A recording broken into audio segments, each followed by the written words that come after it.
If you have disc prolapse causing leg pain and you're drowning in conflicting exercise advice, this video is for you. When I started researching this video, I had a plan. Read through the hardcore science, check the biggest clinical guidelines, then tell you exactly what exercises work best. Give you clear answers.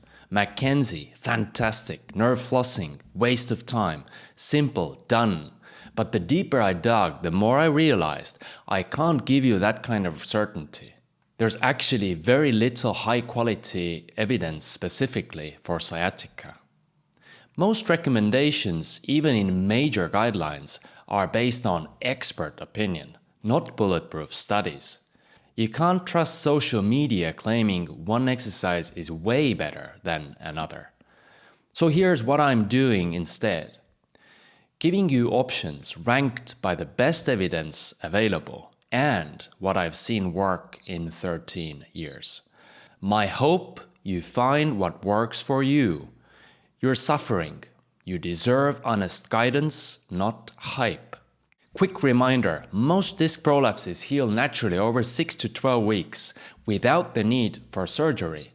Your body reabsorbs the disc material using special cells called macrophages. If you want the deep dive on exactly how this healing process works, I made a whole video on it. Check the link in the description. So here's what we're gonna do. I've ranked all the advice from gold. Most evidence works for most people through silver. Good evidence works for some, down to bronze. Less evidence works for fewer people, but still not worthless. Let's start revealing what's on each level. First, on gold. Stay active and avoid prolonged bed rest. Here's what surprised me. For pure sciatica pain relief, bed rest and staying active are more similar than you'd think. Research doesn't show a huge difference. But staying active wins because it protects everything else. With bed rest, you lose muscle, your cardiovascular system weakens, bones deteriorate, depression increases. If your disc heals 6 to 12 weeks, but you spent that time in bed, you'll be weaker and stiffer after it heals. What does stay active actually mean? Well, normal life. Work if tolerable, dishes, walking to the kitchen, only what your body allows right now. If pain is brutal the first few days, rest briefly, but as soon as it eases, start moving again. Standing for 30 seconds counts. Walking to the kitchen counts. Avoid bed rest doesn't mean never lie down. Strategic breaks are fine. The problem is weeks in bed. This is an ultra marathon, not because it's inspiring, because it literally takes 6 to 12 weeks of dealing with pain while your body heals. You're not going to fix it in a week. So the goal is keep moving enough that you don't come out of it weaker. And the second winner on gold, walking. Most people find walking helps. It's gentle, accessible, no special technique. Is it magic? No. The research is weak, but it's safe and most people tolerate it. Start with 10 to 15 minutes if you can, build from there. If your body leans heavily to protect the pain or leg weakness makes it unsafe, try gentler movements, lying down instead. So gold has two winners. Stay active and walking. These protect you while your disc heals naturally. Start here. Now, silver. Directional preference. Some people feel better bending backward, others forward, some sideways. This is directional preference. You've probably seen McKenzie exercises online, those press-ups. Here's what actually happens. About 40% of people feel clear relief when they move in one particular direction. Their body says, yes, this helps me.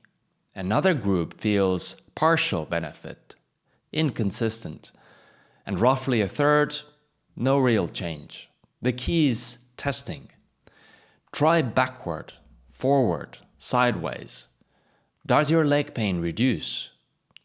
If yes, you've found your direction. If no, move on. One important note: if your leg pain moves closer to your back during testing, stops radiating down as much, that's a good sign for recovery. And the bronze goes to core and strength exercises. Core exercises. You've seen the viral videos. Core is essential. Planks, dead bugs, bridges. The claim: strong core equals fixed disc prolapse. Reality: core exercises help, but so do other exercises. Walking helps, swimming helps, general activity helps. Core exercises aren't better than other consistent movement. Why are they viral? Because they are sexy. A 60-second plank looks powerful. You can count it, post it, get likes. There's nothing inherently appealing about, I walked slowly for 15 minutes. Are they valuable? Absolutely. Your core needs strength, but they're not the magic answer social media sells. Here's my take. If you want to do them, and you'll actually do them consistently, do them. But if you hate them, you'll recover just as well doing something else. The real ingredient is consistency, not which exercise. Next one, in bronze position, nerve flossing. Say it out loud. Nerve flossing. It sounds amazing, right? Technical, clever. Even if it sounds fancy, it doesn't make it more effective. The goal is to move your leg in a pattern so that the nerve can slide a bit more freely in the tissue around it. It's safe, and perhaps you should try it if nothing else has worked previously. Use gentle techniques. Your irritated nerve hates being stretched hard. If it causes sharp pain or makes things worse, stop. I don't recommend this to most of my patients, but when someone struggled for weeks and nothing else helped, we give it a try. Sometimes it helps. So here's the podium explained, but here's how you actually use this. Research shows no exercise is definitely better than another. So here's what actually matters. What did you enjoy doing before this hit you? Pilates, swimming, cycling, running. Instead of forcing yourself through the exercises you hate, modify something you loved. Enjoyed Pilates? Modify the positions. Love walking in the nature? Do 5 minutes at a time. Swimming was your thing? Try pool walking. Here's why this matters. This condition is brutal. You're going to be dealing with pain for weeks. If you're also forcing yourself to do something you hate, you'll quit. And then you'll sit around doing nothing, which makes the recovery harder.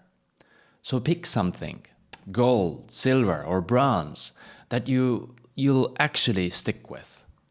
The best exercise is the one you'll actually do. Now to summarize, starting from the most effective to less effective, but still potentially useful. Goal level, stay active, walk.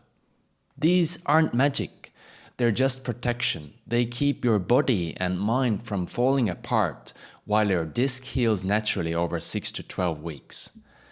Silver level, directional preference. If you're the 40% who responds to bending one direction, it works really well. If not, you're not broken. Move on to gold or bronze. Bronze level, core exercising and nerve flossing. Both safe, both can help, but neither is better than consistency and general movement. The actual bottom line: most people with disc prolapse recover. Your body is already healing right now. Your job isn't to be a hero. It's to stay moving in ways that don't make things worse.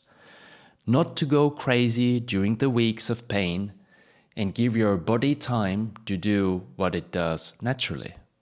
There's no perfect exercise. If something helps and doesn't make pain worse, keep doing it. As always, this is educational content. If you develop severe weakness, loss of bowel or bladder control, or groin numbness, see a doctor immediately. One more thing, I didn't give exact step-by-step protocols here. If you want detailed programming, exactly how to do McKenzie, exact core exercises, nerve flossing technique, let me know down in the comments. If enough ask, I'll make that video. Thank you for watching and see you in the next one.